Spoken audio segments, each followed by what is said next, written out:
Baik, langsung saja kita buka Injil Yohanes pasal yang pertama. Kita akan baca mulai dari ayat yang pertama sampai dengan ayat yang ke-14. Injil Yohanes pasal yang pertama secara bergantian, saya baca ayat 1, saudara 2, atau sama-sama semua ya, biar kita semua baca firman. Judul perikopnya firman yang telah menjadi manusia. Ya, pada mulanya adalah firman. Firman itu bersama-sama dengan Allah dan firman itu adalah Allah. Ia pada mulanya bersama-sama dengan Allah. Segala sesuatu dijadikan oleh Dia dan tanpa Dia tidak ada satupun yang telah jadi dari segala yang telah dijadikannya. Dalam Dia ada hidup dan hidup itu adalah terang manusia. Terang itu bercahaya di dalam kegelapan dan kegelapan itu tidak menguasainya. Datanglah seorang yang diutus Allah namanya Yohanes. Ia datang memberi saksi untuk memberi kesaksian tentang supaya oleh dia semua orang menjadi. Ia bukan terang itu, tetapi ia harus memberi kesaksian tentang terang itu. Terang yang sesungguhnya yang sedang menerangi setiap orang sedang datang ke dalam dunia. Ia telah ada di dalam dunia dan dunia dijadikan olehnya, tetapi dunia tidak. Iya, sampai di situ dulu saudara ya. Ayat ini berkata pada mulanya adalah firman dan firman itu adalah Allah dan firman itu berdiam bersama-sama dengan Allah. Ya, dan di situ dikatakan bahwa terang yang sesungguhnya itu sedang datang. Ayat 5, terang itu bercahaya di dalam kegelapan dan kegelapan itu tidak menguasainya. Kenapa Yesus harus datang ke dalam dunia saudara ya? Kita tahu bersama bahwa dunia ini berada di dalam kegelapan di bawah kutuk dosa. Apa sih gelap itu saudara? Kalau kita tanya apa definisi dari gelap itu, maka definisi dari gelap itu adalah tidak ada terang. Kenapa ada gelap? Karena tidak ada terang, ya. Yesus harus datang ke dalam dunia untuk membawa terang karena dunia ini berada di dalam kegelapan. Ada seorang Kristen yang bertanya kepada saya, Bu, kenapa Tuhan menciptakan setan? Ya, kenapa Tuhan menciptakan iblis? Saya bilang Tuhan tidak pernah menciptakan iblis, Tuhan gak pernah ciptakan setan. Ya, kok bisa ada setan? Karena awalnya itu ceritanya di sorga ada malaikat yang namanya Lucifer, kerjaannya memimpin pujian. Lalu akhirnya dia memberontak, dia ingin dia yang disembah, dan Alkitab berkata akhirnya dia dibuang dari sorga, dibuangnya kemana? Ke bumi, ke dunia ini. Lalu akhirnya Tuhan menciptakan manusia serupa dan segambar dengan Allah. Pertama kali manusia ditempatkan di Taman Eden, enak, gak usah kerja, gak usah cari duit, ya kenyang terus, amin. Gak ada sakit penyakit, tapi karena akhirnya manusia memberontak, dibujuk sama setan, ya, dan Alkitab berkata manusia kejatuhannya mirip sama Lucifer, yaitu ingin menjadi sama seperti Tuhan. Dan Alkitab berkata karena manusia telah berbuat dosa dan telah kehilangan kemuliaan Allah, lalu kita dibuang terpisah dari Tuhan. Dari Taman Eden manusia dibuang ke mana? Ke bumi. Jadi kita hidup satu Nusa Kambangan sama setan. Dan setan lebih dulu di sini. Kita baru jatuh, setan udah lebih dulu. Nah, ketika setan dibuang ke dalam dunia ini, dia bukan hanya sekedar tinggal, dia membangun kerajaannya di dalam dunia ini. Dan karena itu semua orang yang lahir dalam dunia ini langsung otomatis takluk di bawah kuasa si jahat. Makanya Yesus berkata dunia ini berada di bawah kuasa si jahat. Ya. Semua yang ada dalam dunia ini bukan berasal dari Allah. 1 Yohanes pasal 2 ayat yang ke-16. Keinginan daging, keinginan mata, keangkuhan hidup bukan berasal dari Bapa melainkan dari dunia. Dan barang siapa mencintai dunia dan semua yang ada dalamnya, maka kasih akan Bapa tidak ada dalam diri orang itu. Jadi kalau saudara menyebut diri Kristen tapi saudara cinta dunia, maka saudara tidak memiliki kasih kepada Tuhan. Ya. Lalu kenapa Yesus harus datang? Manusia hidup dalam dunia di bawah kutuk dosa, tunduk kepada kerajaan setan dan sistem kerajaannya. Jadi manusia hidup di bawah kutuk dosa saudara. Orang yang hidup di bawah perhambaan itu nggak enak. Lalu karena begitu besar kasih Allah akan dunia ini, sehingga dia mengaruniakan anaknya yang tunggal supaya barang siapa percaya kepada dia tidak binasa, melainkan beroleh hidup yang kekal. Manusia ada di dalam kutuk dosa, dunia ini berada di dalam gelap. Kenapa gelap? Karena tidak ada terang. Saya kemarin ngisi Natal di daerah Kalimantan, saudara, di Kapuas ya. Yang undang itu ibu bupatinya, saudara ya. Lalu nyanyi lagu ini, saudara ya. Yesus, kau lah juru selamatku, ku akui kau Tuhan bagiku, kau terang bagi saat-saat gelapku. Begitu nyanyi gitu mati lampu. Langsung digenapi firman itu. Ya, kau terang bagi saat gelapku, mati semuanya, saudara. Waktu tidak ada terang, gagal fokus semua orang, bener nggak? Lo bener, kacau, terjadi kekacauan di situ. Musik mati, semua mati, lalu orang mulai ambil alih gini ya. Hidup itu seperti itu. Orang kalau nggak ada terang, gagal fokus. Amin. Apa yang kita cari di dunia ini? Banyak orang yang hidupnya tertipu dengan fokus dunia ini, mencari harta. Padahal waktu mati nanti tidak dibawa. Sekaya apapun saudara, nanti waktu mati tidak ada satu pun yang bisa kita bawa. Di Korea itu ada terapi kematian. Ya, ada terapi kematian. Mungkin saudara sudah dapat videonya lewat WA. Mereka masuk di dalam satu ruangan yang remang-remang, cahayanya gelap, lalu mereka duduk di satu meja, depan foto mereka yang besar yang akan ditaruh di depan peti. Lalu mereka disuruh tulis di situ di dalam sebuah kertas surat wasiat, kalau dia mau mati apa yang mau dia sampaikan. Ya, jadi semua nulis, ada yang sambil berlinang air mata, benar-benar seolah-olah akan mati. Setelah selesai nulis surat wasiat, dia masuk ke dalam peti, lalu petinya ditutup. Dan yang ada hanyalah kegelapan. Saudara tahu ketika mereka keluar dari peti itu, banyak yang akhirnya pandangannya tentang kehidupan itu berubah. Ada seorang pengusaha yang bilang begini, dulu bagi saya rekan bisnis itu adalah pesaing yang harus saya bunuh dan saya matikan. Setelah saya ikut terapi kematian, ternyata di dalam peti itu yang ada hanyalah kegelapan. Dan gak ada apa-apa yang saya bisa bawa dari semua kesuksesan yang saya raih di dunia ini. Waktu saya keluar dari peti itu, saya melihat hidup dengan pandangan yang berbeda. Kalau dulu saya merasa bahwa teman bisnis itu adalah saingan yang harus saya bunuh, sekarang saya merasa hidup adalah sebuah kesempatan untuk kita saling tolong menolong dan saling membantu. Kalau di Indonesia diadakan terapi itu, saudara mau ikut? Gratis loh. Kenapa di Korea dilakukan itu? Karena tingkat bunuh dirinya sangat tinggi. Ya. Jangan gagal fokus, waktu tidak ada terang, semua gelap, maka orang akan mulai mencari sesuatu, saudara. Kenapa Yesus harus datang ke dalam dunia? Karena kita membutuhkan terang itu. Ya, saya dulu sudah bersaksi di sini, nama saya Debbie Basir, tapi saya tidak ada hubungan sama Abu Bakar Basir. Dari latar belakang yang sama. Ya, saya menerima Yesus tahun 95. Dulu hidup saya di dalam kegelapan. Saya hidup di bawah kutuk dosa, saya mengikuti semua yang dunia tawarkan karena saya pikir itulah kemerdekaan hidup saya. Waktu saya bebas melakukan apa yang saya mau. Saya terjebak jatuh dalam dosa, tidak ada damai sejahtera. Saudara percayalah, orang yang paling bahagia di dunia ini bukan orang kaya, tapi orang yang hidup dalam kekudusan dan perkenanan Tuhan. Amin. Saya sudah banyak ketemu sama orang-orang kaya, saudara, tapi hidupnya gak bahagia. Jadi jangan suka iri sama orang kaya.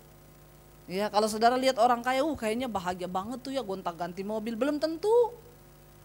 Kadang lebih bahagia kita. Amin. Ya. Alkitab bilang kan orang itu makin kaya, makin banyak juga yang menghabiskan kekayaannya. Benar gak? Ya. Punya mobil 10, yang dipakai berapa? Ya, punya rumah ya 10, yang dipakai berapa? Ya, malah yang lain kadang-kadang hancur. Saya retreat ke Bogor, saudara, nginap di satu villa. Saya tanya sama penjaga villa itu, Pak, ini yang punya villa di mana? Enggak tahu Bu, kadang di Jakarta, kadang di luar negeri. Jadi yang tinggal di sini Bapak? Iya, saya sama istri sama anak saya. Tuh anak saya lagi berenang. Ya, yang menikmati villanya siapa? Penjaga villa. Yang nyicil villanya siapa? Yang punya. Yang menikmati malah dikasih duit tiap bulan siapa? Penjaga villanya. Malah kadang dia sewain, saudara, yang punya villanya kan nggak tahu itu. Dia bisa cari nafkah dari situ. Ya, jadi yang lebih dari pemenang itu siapa? Penjaga villanya, ya. Wah, yang penjaga villa tepuk tangan.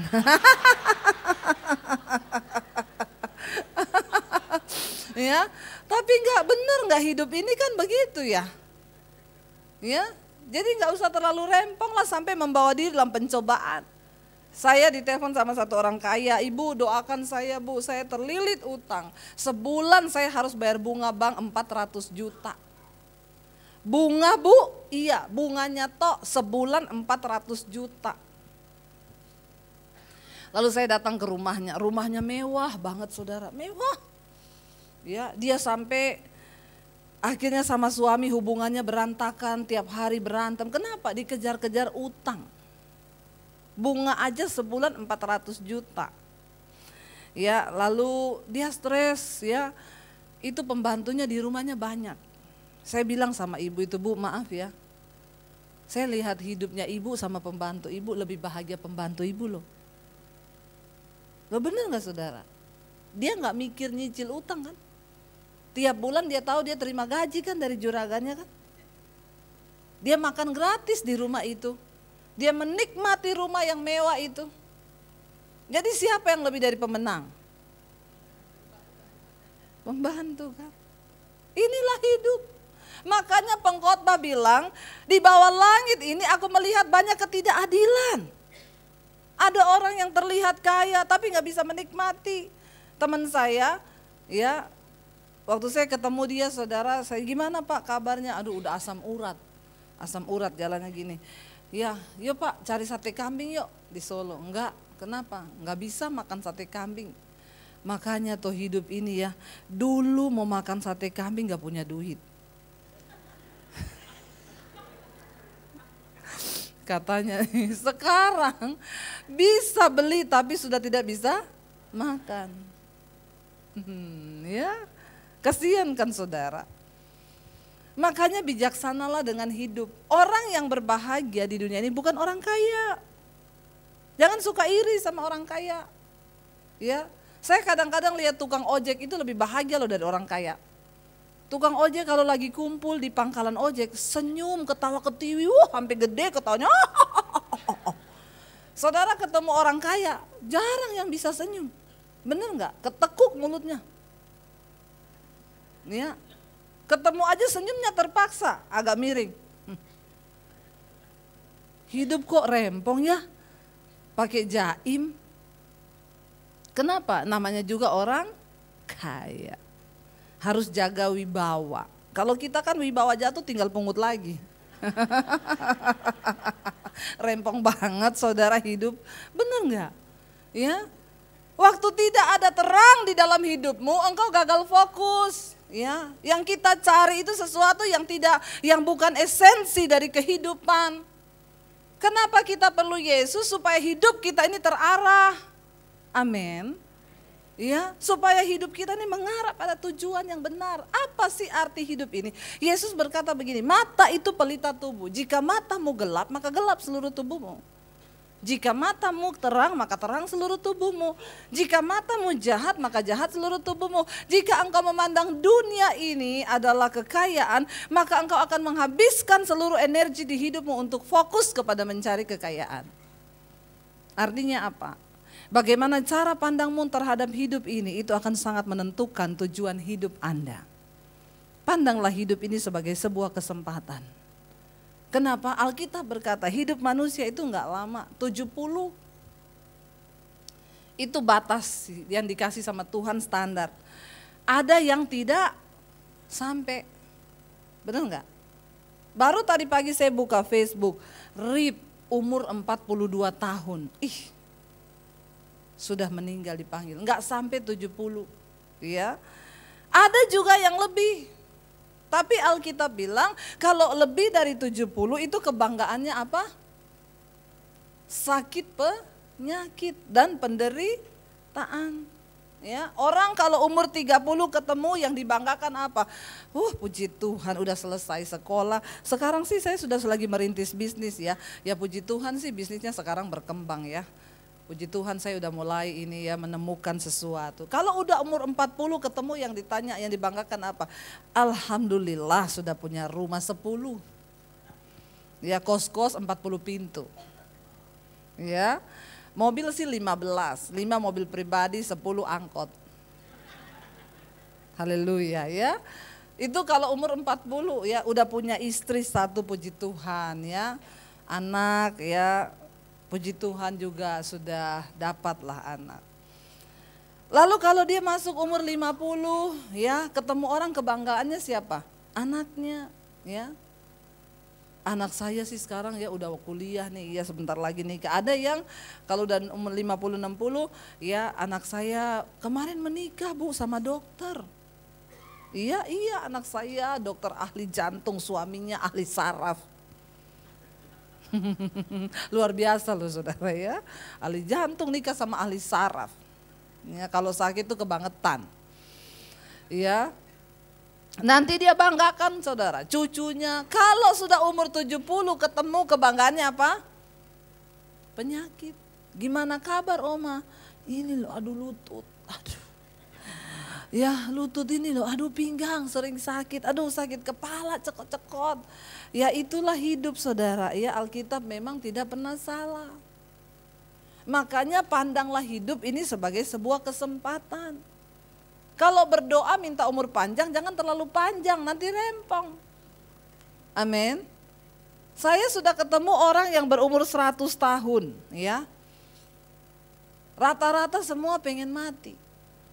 Nanti besok Sabtu saya Natalan ya ditulis Natal with Oma. Kenapa Natal with Oma? Omanya umurnya 108. Wih ya, waktu dia umur yang ke 106 saya juga diundang ulang tahunnya. Saya ketemu sama satu orang bapak, umur berapa Pak? 105 Bu, mau 106. Rahasia umur panjangnya apa Pak? Karena kita ini semua kan kalau ada kata-kata rahasia umur panjang, semua pengen baca. Bener nggak? Tapi kalau ada rahasia hidup berkualitas dan bertobat, nggak ada yang mau baca. Ya. Lalu dia bilang gini, saya dari umur 40 Bu tidak makan gorengan, tidak makan yang lemak-lemak, nggak makan daging, minum banyak air putih, tidak makan yang manis-manis, kurangi roti-roti, nggak yang karbo-karbo, ya hidup sehat, mencapai 105, mau 106. Jadi saya tanya, sekarang udah umur segini mau didoakan apa Pak? Satu aja Bu, apa? Pengen mati. Kalau tahu gitu dari dulu nggak usah diet Pak, nggak usah dijaga-jaga, nggak usah pantang-pantang, bener nggak? Rempong sendiri kan, kebablasan panjangnya sampai 105 saudara. Ya, dulu makan aja, bener nggak saudara ya? Saya bilang kenapa mau mati Pak? Istri saya udah mati, anak saya udah mati, mantu saya udah mati, saya udah mati-mati. Jadi saya sekarang hidup sendiri, ya. Lalu saya diundang sama Oma ini nih, yang besok Sabtu saya mau ketemu yang sudah 108. Oma 106 saudara. Oma rahasia umur panjangnya apa? Masih sehat, masih duduk di kursi, masih ngomong. Rahasia umur panjangnya apa Oma? Dia lihat saya sambil ngomong gini, minum Coca-Cola sama es batu. Saya bilang, saya panggil cucunya kan, ibunya yang ngundang saya, Bu sini Bu, kayaknya Oma pikun. Kenapa? Saya tanya rahasia umur panjangnya, dia bilang minum Coca-Cola sama es batu. Lalu cucunya bilang, beneran Bu Debbie, itu dari muda kalau makan minumnya Coca-Cola sama es batu. Terus dia ada diet apa, nggak makan apa, pantangan? Enggak, semua dimakan. Plus Coca-Cola sama es batu. Yang mau coba sampai 106 silakan. Itu hanya dilakukan oleh para ahli saja. Jangan dilakukan, ini adegan berbahaya. Ya. Loh, mencapai 106 loh. Berarti saudara, kalau kita tarik sebuah kesimpulan di sini, berarti apa? Orang itu umur panjang atau tidak bukan ditentukan dari makanan. Yang bikin penyakit darah tinggi, kolesterol, jantung itu bukan makanan tapi cicilan. Amin. Benar nggak? Karena hanya dua hal yang bisa membuat jantung kita berpacu dengan cepat. Yang pertama jatuh cinta, yang kedua jatuh tempo.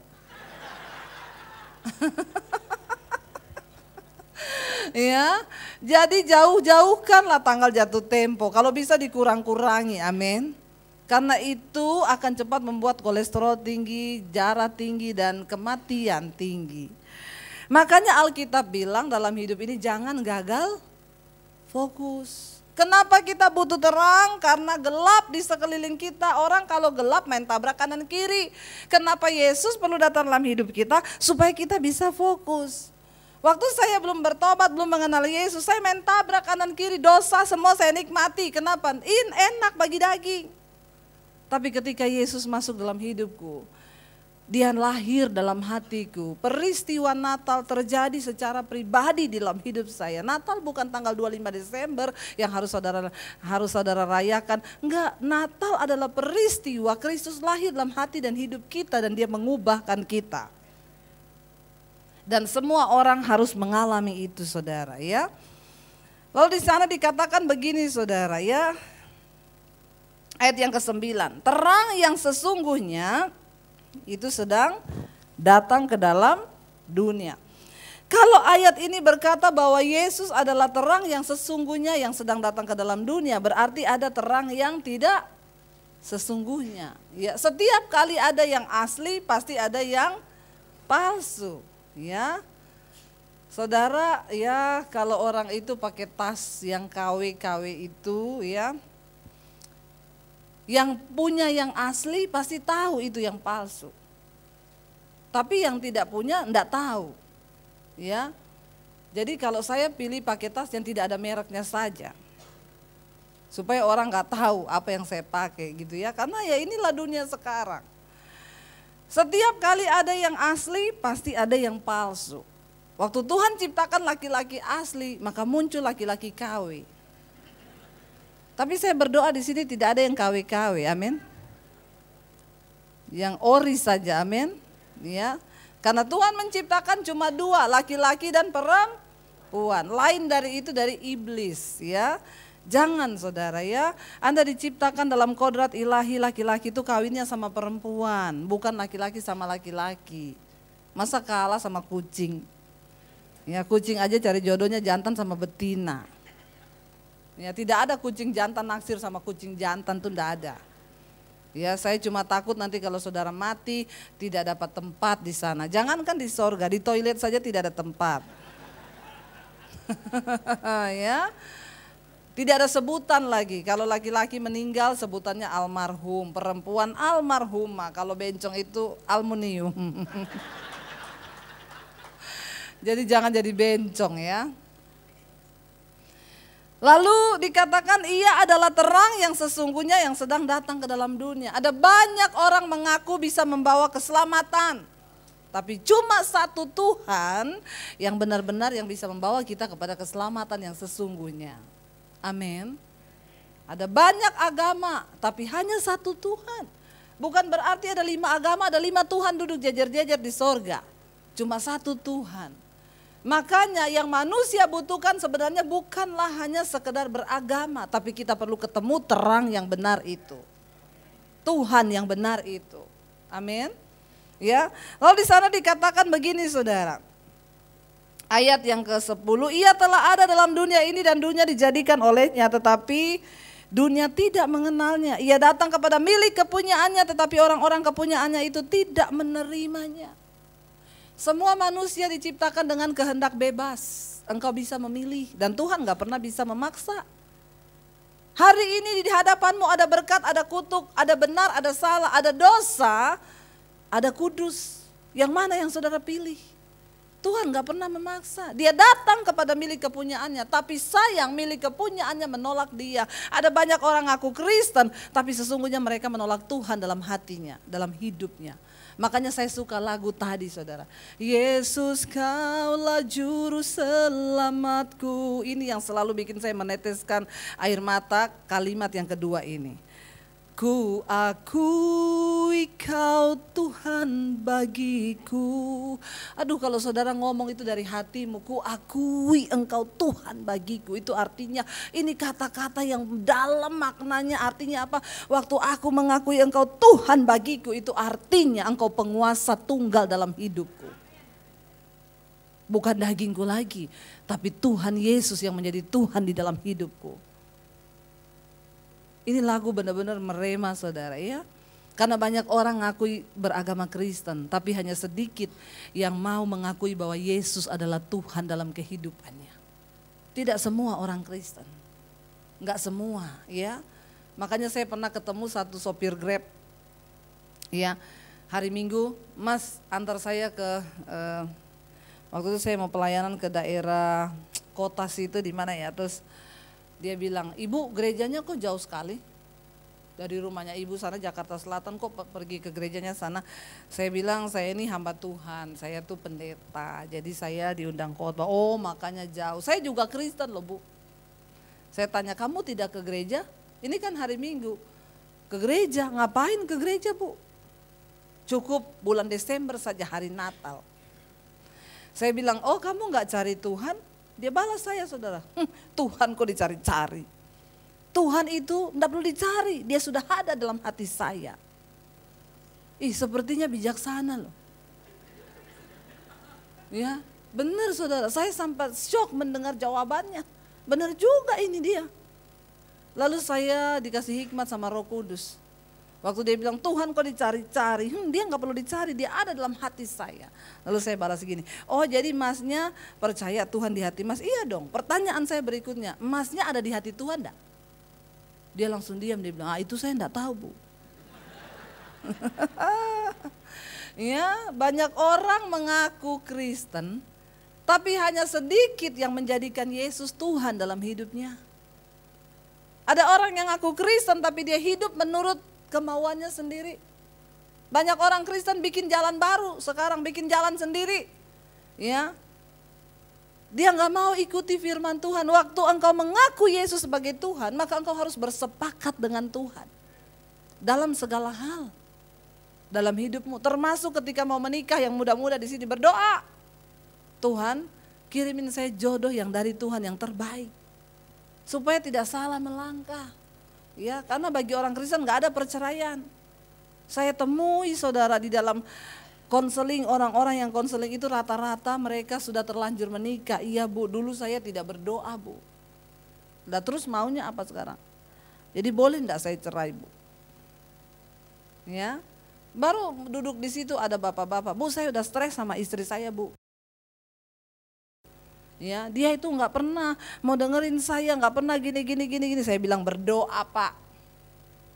Sudah bu, tapi nggak ada perubahan. Berdoa pak. Saya sudah berdoa, apalagi berdoa. Bu, jujur ya, ini saya lagi mempertimbangkan apakah saya harus menceraikan istri saya atau bertahan. Ya, mau bercerai kenapa? Ya sudah tidak tahan lagi. Yang nggak tahan tuh dagingmu. Roh itu penurut, tapi daging memang lemah. Ya, ikuti Tuhan, bayar harga. Jadilah suami yang bertanggung jawab, maka istrimu juga pasti tunduk. Kenapa ada istri yang menanduk suami? Karena suami tidak tunduk kepada kebenaran. Amin bapak-bapak. Tolong bapak-bapak bilang amin yang kenceng. Biasa aja nggak usah emosi. Ya, disuruh amin emosi loh, amin. Ya, biasa saja. Ya, benar nggak saudara? Kenapa ada istri yang nggak tunduk? Di situ pasti karena ada suami yang juga tidak melakukan firman. Lalu dalam rumah tangga cuma sibuk saling menuntut ini itu, suami menuntut istri begini, istri menuntut suami begini. Enggak bisa, kita harus kembali kepada fungsi alkitabiah dalam rumah tangga kita. Di mana suami harus menjadi imam yang membawa istri tunduk kepada Tuhan. Anak-anak tunduk kepada Tuhan. Lalu ketika ada suami yang menjadi imam yang baik dalam rumah tangga, maka di situ pasti ada istri yang menghormati suami. Amin Bapak-bapak. Ayo kembalikan itu fungsi alkitabiah dalam rumah tanggamu. Ya. Bapak-bapak zaman now itu sekarang ya semua istri mengeluh sama saya, Bu, suami saya itu loh kenapa diajak doa enggak mau. Saya bilang terus ajak Bu, enggak apa-apa. Tapi enggak mau Bu, kalau mau tidur gandeng tangannya Bu, biar dia enggak mau. Masa terak aja gandengan loh. Kita enggak gandengan, tarik tangannya, gandeng tangannya. Enggak mau Bu, ya. Kalau di pertemuan-pertemuan ibadah, Natal keluarga apalagi, coba perhatikan tuh suami-suami kalau disuruh doa, mesti dia colek istrinya. Iya enggak Bapak-bapak? Ya, kalau dibilang Bapak Joko tolong berdoa, dia colek istrinya. Saya banyak melihat yang seperti itu. Makanya jangan salahkan bagaimana rumah tangga itu mau ada istri yang tunduk kepada suami. Kalau suami sama Tuhan aja nggak tunduk. Hello. Ya, saya bilang pasti juga Bapak pernah bikin kesalahan, makanya istrinya Bapak bersikap seperti itu. Jadi Bapak harus juga bersikap yang baik. Iya memang Bu, dulu saya pernah melakukan kesalahan, tapi masa saya nggak bisa dimaafkan? Ya Bapak bayar harganya Pak. Tunjukin sama istri bahwa Bapak sudah berubah. Hati-hati Bapak-bapak, saya mau bilang ya, hari ini tuh tantangannya sudah beda. Setan zaman now sama setan zaman dulu tuh beda. Ya, setan zaman dulu tuh kuntilanak. Zaman sekarang sudah tidak muncul untuk kuntilanak. Kenapa? Sudah kalah pamor. Kuntilanak bilang, saya sama orang Kristen lebih kudus saya. Baju saya panjang sampai di bawah, bolongannya satu tok di belakang. Orang Kristen zaman now udah bajunya pendek, bolong di mana-mana.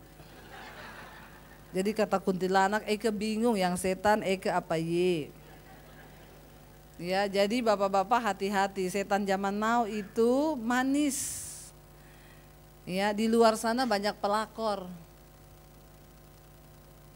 Bapak-bapak engkau harus kembali menjadi imam di tengah rumah tanggamu. Jadilah suami yang takut akan Tuhan. Membawa istrimu kepada Tuhan dan juga anak-anakmu. Kalau bapak-bapak diganggu sama perempuan, kasih tahu sama istrimu. Amin. Tidak ada amin. Amin bapak-bapak. Aminnya santai ya. Ya, kenapa Tuhan taruh istri di sampingmu? Sebagai penolong. Karena istri adalah teman pewaris kerajaan Allah. Bapak-bapak enggak bisa masuk surga sendiri, harus sama istri. Amin. Kalau diganggu sama perempuan, kasih tahu. Ini loh mah, ini loh dari kemarin ini WA saya terus enggak tahu ini perempuan siapa. Kan tidak akan terjadi hal-hal yang merugikan kalau kita ada saling keterbukaan. Zaman now sekarang bapak-bapak jangankan ngomong ke istri. Sering-sering periksa itu HP-nya ibu-ibu. Amin. Ya, kenapa saudara? Ya, tulisannya Wanto. Padahal waktu telepon Wanti. Ya, hati-hati loh. Tuhan itu mau rumah tangga kita utuh. Makanya kalau sudah terjadi begitu ada suami yang selingkuh, susah. Istri sakit hati, yang namanya luka itu mau diobati enggak mudah. Karena kan hati kita ini bukan terbuat dari besi dan baja. Hati kita ini kan bisa terluka, makanya bapak-bapak jangan sakiti hati istrimu. Kalau sudah begitu saya cuma bilang, Bapak bayar harga Pak. Ya tapi istri saya enggak mau gini, saya pilih cerai aja. Kalau cerai terus anak-anak mau dibawa kemana? Banyak orang yang mengaku Yesus Tuhan tapi tidak menuhankan Yesus dalam kehidupannya. Lalu ayat yang berikutnya berkata begini, kita baca sama-sama ayat yang ke-12. Sampai situ saja saudara ya. 1, 2, 3. Tetapi semua orang yang menerimanya diberinya kuasa supaya menjadi anak-anak Allah, yaitu mereka yang percaya dalam namanya. 13. Orang-orang yang diperanakan bukan dari darah atau dari daging, bukan pula secara jasmani oleh keinginan seorang laki-laki, melainkan dari Allah. Banyak orang yang tidak mau terima Yesus, tetapi mereka yang mau sungguh-sungguh menerima Dia, kata firman Tuhan, diberinya kuasa menjadi anak-anak Allah. Tidak semua orang Kristen itu anak Allah. Ada 2 sebutan kata anak Allah di dalam Alkitab yang dipakai. Yang pertama huios, yang kedua itu teknon. Kata yang di dalam Yohanes ini anak Allah yang dipakai adalah huios. Apa itu huios? Anak Allah yang bisa dilihat karena dia mewarisi sifat dan karakter dari bapaknya. Ya, ada orang saudara, dia nggak tahu nih anaknya siapa ya. Tapi waktu datang gitu ya, dia kenal, ditanya, kamu anaknya siapa? Pak Joko. Oh makanya saya sudah lihat-lihat nih dari tadi, mukamu persis bapakmu. Kelakuanmu persis bapakmu.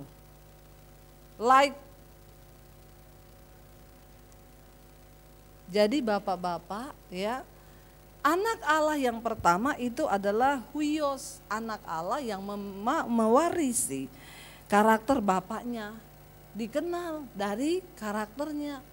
Ini Kristen yang diakui. Tapi yang kedua adalah teknon, Kristen sih secara fakta. KTP Kristen, rumah ada gambar Yesus besar, masuk pintu pertama salib, ya, pintu kedua salib, masuk di pintu ketiga ada tabernakel. Wih, Kristen sekali, ya. Ketahuan dari atribut yang dipakai secara fakta, ya, kalungnya salib besar. Orang tahu dia Kristen, kenapa? Kalungnya aja salib.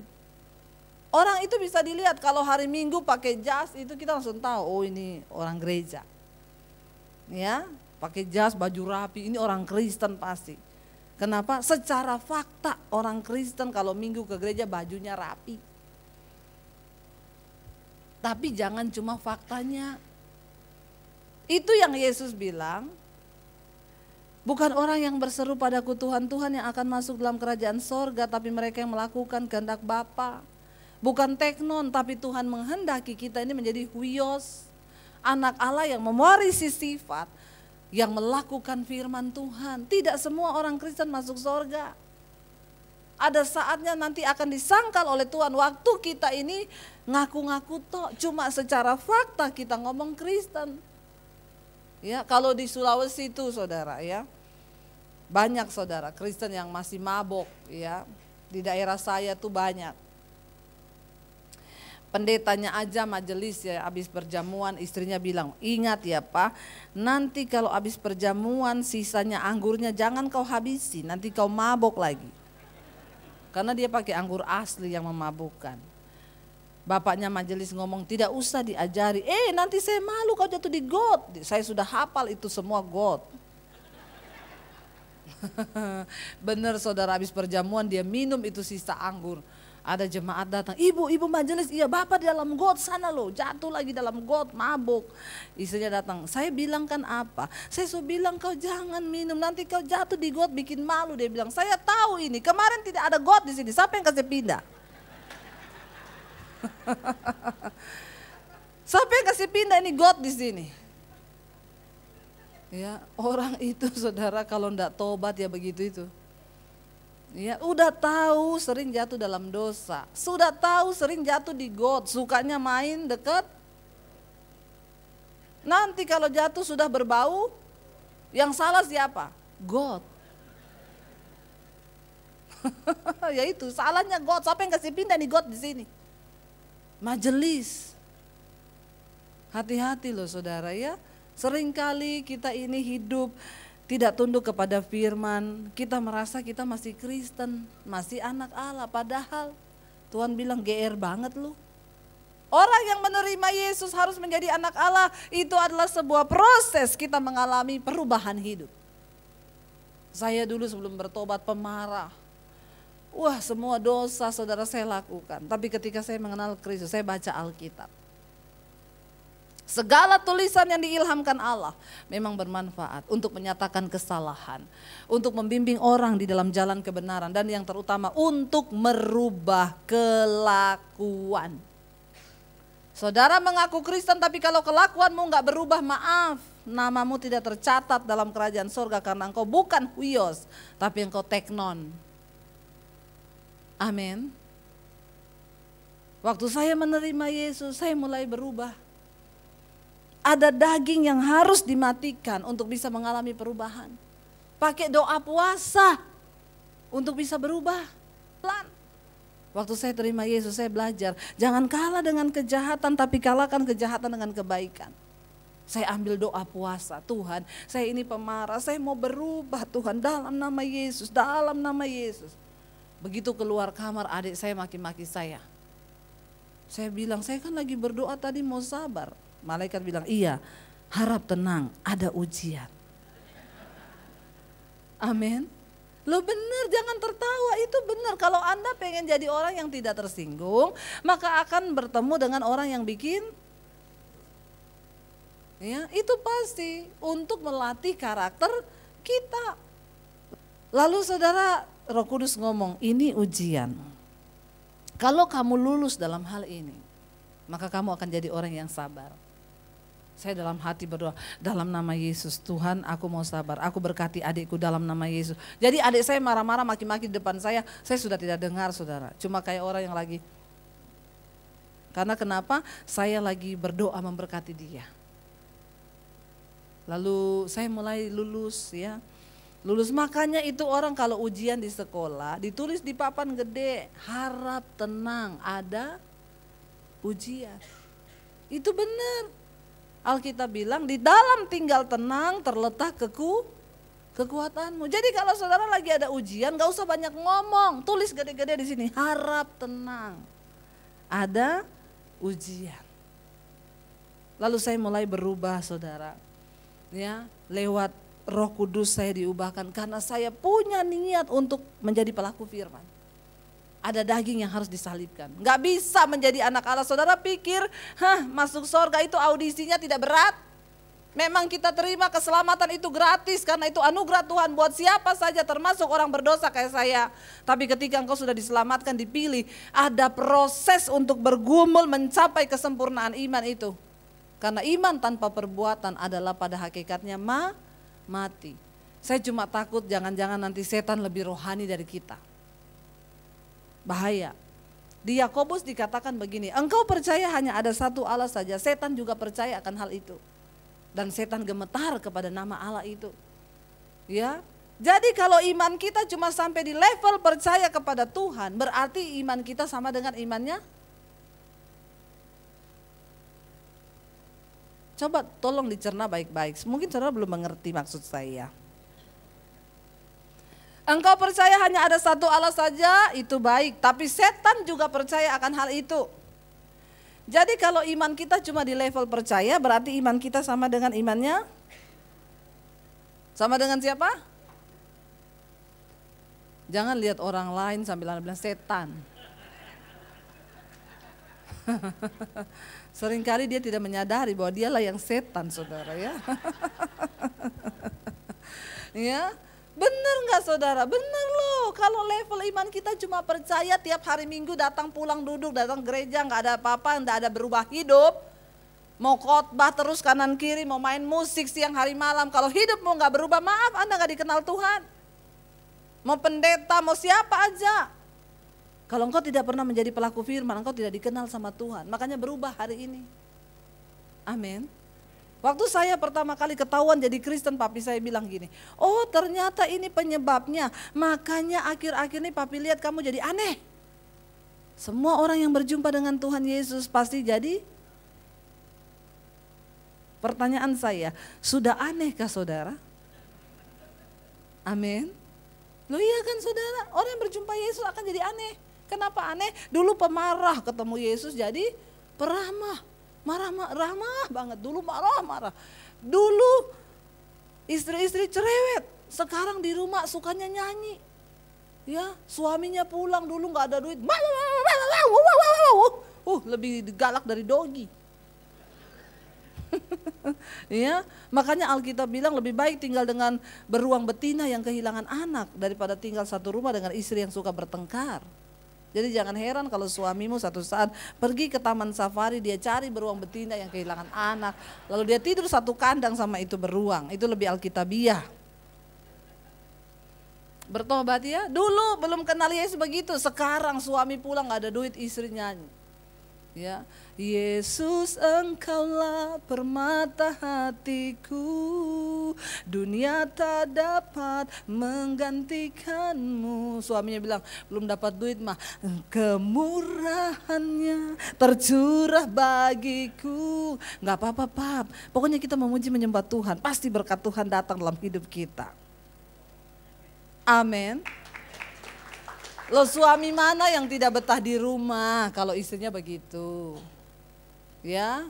Tapi kalau istri tiap wah, suami itu saudara ya, di luar ketemu pelakor itu mesra. Ada bapak-bapak yang bilang sama saya, Bu, saya sekarang mau jujur sama ibu, saya punya selingkuhan. Kenapa bapak selingkuh? Selingkuhan saya manis sekali, gak kayak istri saya cerewet, Bu. Saya bilang, Bapak itu masih bulan promosi. Ya, kalau ada perempuan yang jatuh cinta sama laki-laki sudah beristri dan dia manis sekali, itu masih bulan iklan. Nanti kalau bulan promosinya lewat, lebih gila dari istrimu. Apa iya Bu? Lihat aja, buktikan. Jadi bapak-bapak yang terbaik itu istri yang ada di sampingmu.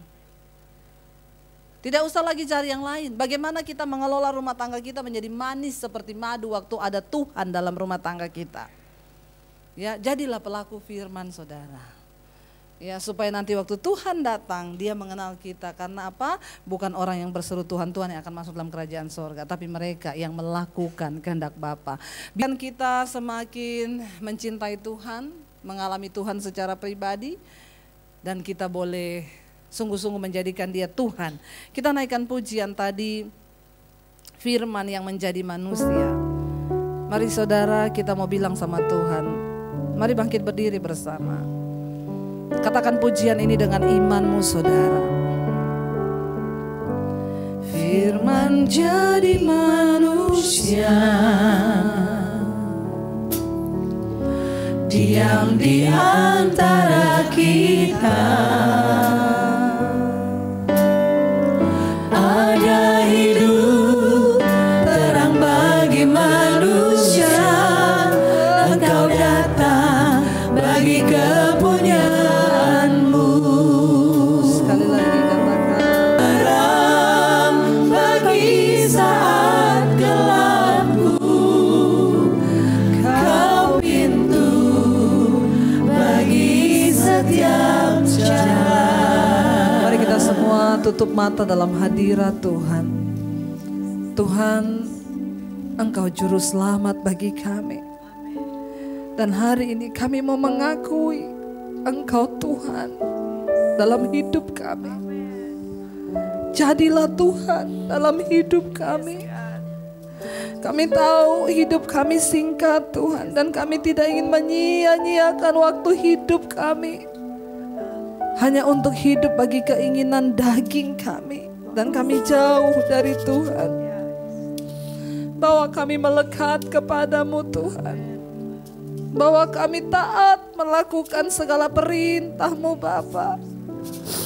Karena kami tahu bukan orang yang berseru Tuhan, Tuhan yang akan masuk dalam kerajaan-Mu Bapa, tapi kami yang melakukan firman-Mu.